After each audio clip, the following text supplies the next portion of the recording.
Bonjour à tous, j'espère que vous allez bien. Aujourd'hui, je vais vous parler de mon avis sur l'épisode 5 et l'épisode 6 de la série Godzilla de 1998.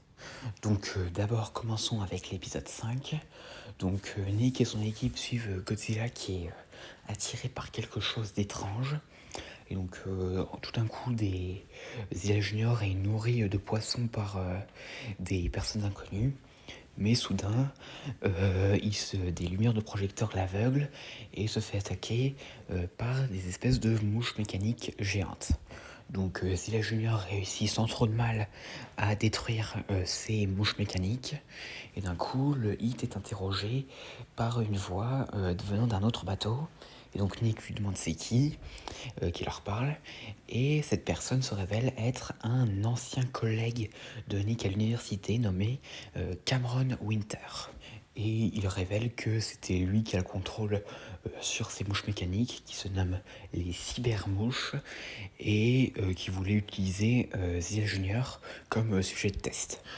Winter invite Nick et son équipe à le rejoindre dans son installation.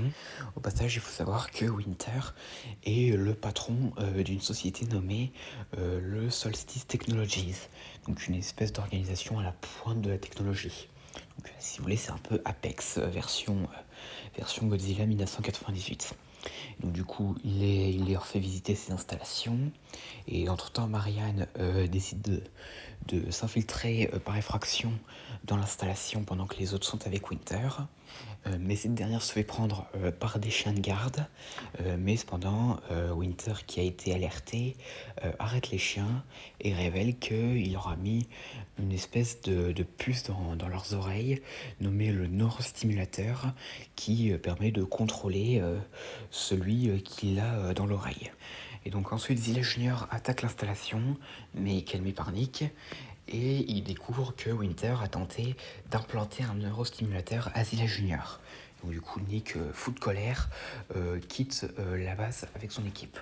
Cependant, Elsie et Mendel trouvent que Winter a de bons arguments, et notamment sur le fait que Godzilla pourrait un jour se retourner contre Nick et que le VIT devrait aller travailler pour l'organisation de Winter.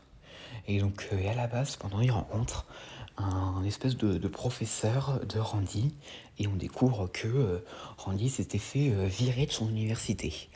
Mais entre-temps, Winter tente à nouveau d'essayer de contrôler Zilla Junior, et à un moment donné, alors que Zilla Junior essaie de prévenir Nick qu'il a un problème, Randy le prend comme une menace. Et Randy accepte de négocier avec Winter. Et Winter lui donne pour mission d'implanter un neurostimulateur dans l'oreille de Zilla Junior. Et aussi parce que selon lui, ce serait pour protéger Nick. Parce que selon Randy, encore une fois, Zilla Junior serait devenu incontrôlable. Mais il ne le sait pas encore. Mais tout ça, c'est de la faute de Winter. Et Randy se sert de vigile pour implanter un neurostimulateur dans l'oreille de Zilla Junior. Et les autres le découvrent, et Randy s'en va. Et Winter a désormais le contrôle sur Zilla Junior et l'envoie attaquer une base militaire. Et Mendel et Elsie sont chargés d'enlever le neurostimulateur dans l'oreille de Zilla Junior avant qu'il ne cause trop de dégâts à la base militaire, tandis que Nick et Marianne vont essayer d'arrêter Winter. Mais cependant, ces derniers sont capturés. Et Winter révèle entre-temps qu'il a pour plan de faire de Zilla Junior son arme vivante. Mais entre-temps, Randy a compris qu'il avait fait une erreur et pirate les cybermouches et les envoie enlever le neurostimulateur dans l'oreille de Godzilla. Et finalement, Zilla Junior réussit à s'enfuir et à se défaire du contrôle mental. Et ensuite, Winter se fait arrêter. Et Randy réintègre l'université. Et c'est la fin de l'épisode. Et si je devais dire ce que j'en ai pensé alors en vrai, c'était un bon épisode. Zilla Junior, par contre, je trouve que c'est un peu une victime. Enfin, le pauvre quand même. De toute façon, l'histoire, que ce soit du cinéma ou des espèces imaginaires, j'ai jamais aimé voir des animaux souffrir. Et vous vous en doutez, j'ai eu un peu de la peine pour Zilla Junior. Et pour Winter alors. En vrai, c'est un bon antagoniste, mais pas non plus ouf, quoi. Enfin, et pour vous dire, c'est pas la dernière fois que nous le verrons, et surtout, on ne connaîtra jamais son destin final, puisque la série nous a jamais raconté son sort final. Et pour finir, je trouve que Randy évolue très bien. Et donc, si je devais donner ma note sur cet épisode, ce serait 8 sur 10. Donc, épisode suivant, donc épisode 6. Donc, ça commence à Manhattan et nous voyons un sans-abri essayer de manger une pizza dans la poubelle. Cependant, il aperçoit un énorme rat qui lui fait peur. Et donc, entre-temps, Nick et Audrey décident un peu de reparler de leur relation, mais malheureusement, leurs équipes de chacun de leur côté les interrompent sur la conversation. Et donc, du coup, Nick, de son côté, apprend qu'il y a un problème dans les tunnels. Et entre-temps, Marianne se plaint un peu parce que, selon elle, Nick ne fait pas vraiment un bon patron. Et il n'y a peut-être, selon elle, pas de patron. Et pendant ce temps, des chasseurs débarquent en ville et tentent d'aller chasser Zilla Junior, ainsi que des espèces de rats qui auraient été signalés dans la ville. Et donc justement, en parlant de ces rats, nous en voyons un qui guette Marianne et Nick, mais cependant Zilla Junior a senti la menace et prend ce rat en chasse. Et donc du coup, entre-temps, ce rat perd Zilla Junior et se met à attaquer Audrey et son caméraman qui était dans le coin.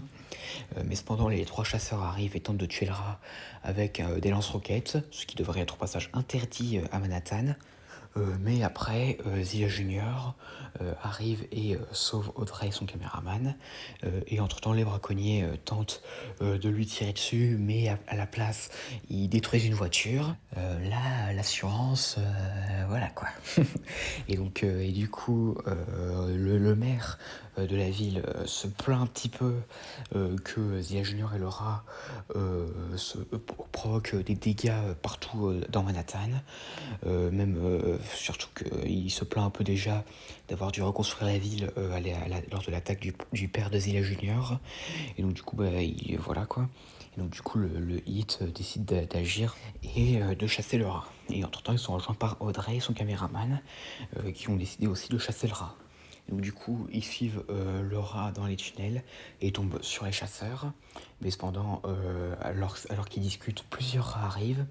Et donc les 3 chasseurs, Nick et Marianne, sont enlevés par les rats et emmenés dans une tanière.